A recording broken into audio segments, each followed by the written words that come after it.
Once again, I will discuss about the properties of colloidal sols. Here one property is a colloidal property. Colloidal property में 4 property होती हैं: relative lowering vapour pressure, elevation in boiling point, depression in freezing point, osmotic pressure.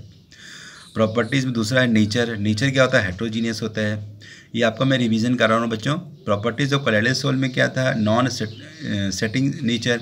ये जो होते हैं particles नीचे setting नहीं करते हैं, ये मूवमेंट करते रहते हैं। इसी से रिलेटेड हम लोग ब्राउनियन मूवमेंट पढ़ेंगे।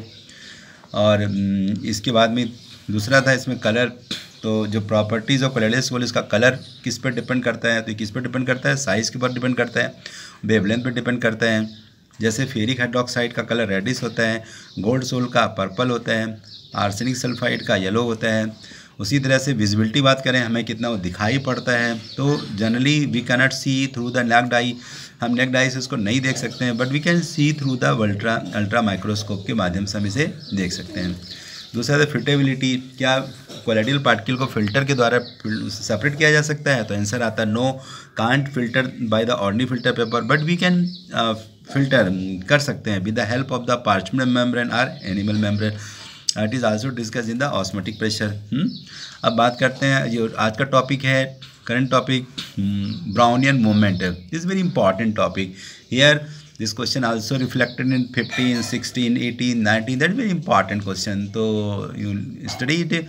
So here the movement of this particle like this, it moving the direction attacked by the another dispersion medium particle, they move in the direction, they are moving in the all the directions.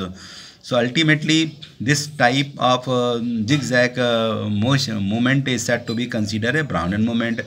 तो simple इसकी definition क्या आती है?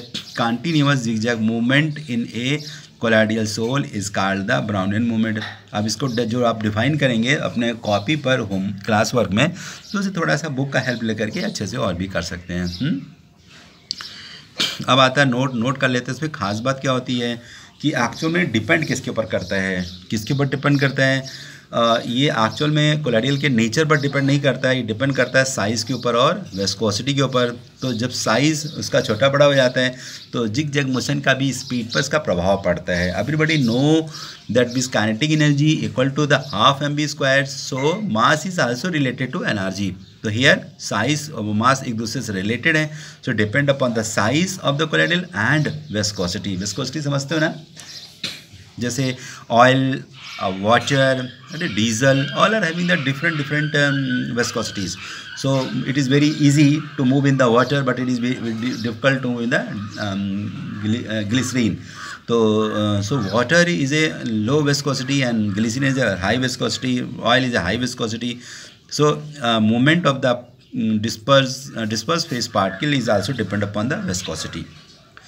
अब बात करते हैं काज के ऊपर। क्या काज इसके से होते हैं? तो यहाँ पर क्या होता है, इसमें 2 तरह के पार्टिकल्स होते हैं, dispersion medium and disperse phase.